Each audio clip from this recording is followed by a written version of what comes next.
বাহিনীর গোয়েন্দা সংস্থা directorate general of forces intelligence বা ডিজিএফআই হিসেবে পরিচিত।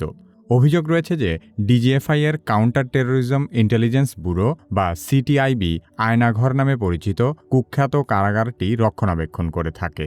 ২০২২ সালে সুইডেন ভিত্তিক একটি স্বাধীন সংবাদ মাধ্যম নেত্র নিউজের করা একটি অনুসন্ধানী প্রতিবেদনে আয়নাঘরের বিষয়টি সবার সামনে উঠে আসে।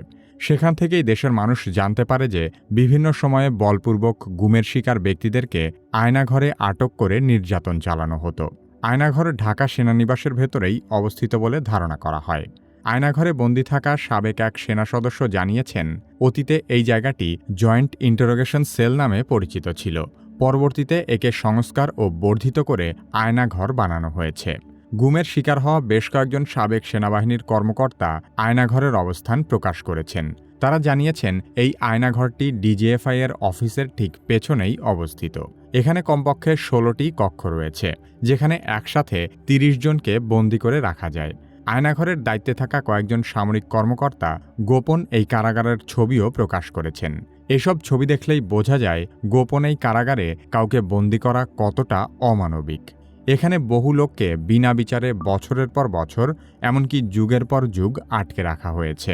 আয়নাঘরের বন্দীদের একজন বলেন, এসব কয়েদখানার দেয়ালে বহু লোকের নানা রকমের আর্তনাদ খোদাই করে লেখা আছে। কত লোককে যে এখানে ধরে নিয়ে যাওয়া হয়েছে তার কোনো ইয়ত্তা নেই। সবাইকে যে এখানে দীর্ঘ সময় বন্দী করে রাখা হয় এমনও নয়। অনেককেই ছেড়ে দেওয়া হয়েছে, আবার অনেককে এখান থেকে হত্যাও করা হয়েছে। আয়নাঘরের বন্দীদের নির্যাতনের কথা শুনে যে কোনো হৃদয়বান ব্যক্তির মনে হবে, এমন অমানবিক পরিবেশে দীর্ঘদিন বন্দী করে রাখার চেয়ে কাউকে হত্যা করাও অনেক ভালো। অভিযোগ রয়েছে, ডিজিএফআই এর কিছু অসৎ কর্মকর্তা শেখ হাসিনা সরকারের কাছ থেকে অবৈধ রাজনৈতিক সুবিধা নেওয়ার জন্য এসব কর্মকাণ্ড করেছে। আওয়ামী লীগ সরকার ক্ষমতায় থাকাকালীন বিচার বহির্ভূত হত্যা, নির্যাতন এবং জোরপূর্বক গুমের অভিযোগগুলো বরাবরই অস্বীকার করে এসেছে। হাসিনা সরকার পতনের পরপরই এ ধরনের মানবতাবিরোধী অপরাধের প্রমাণ হাতে নাতে পাওয়া যায়।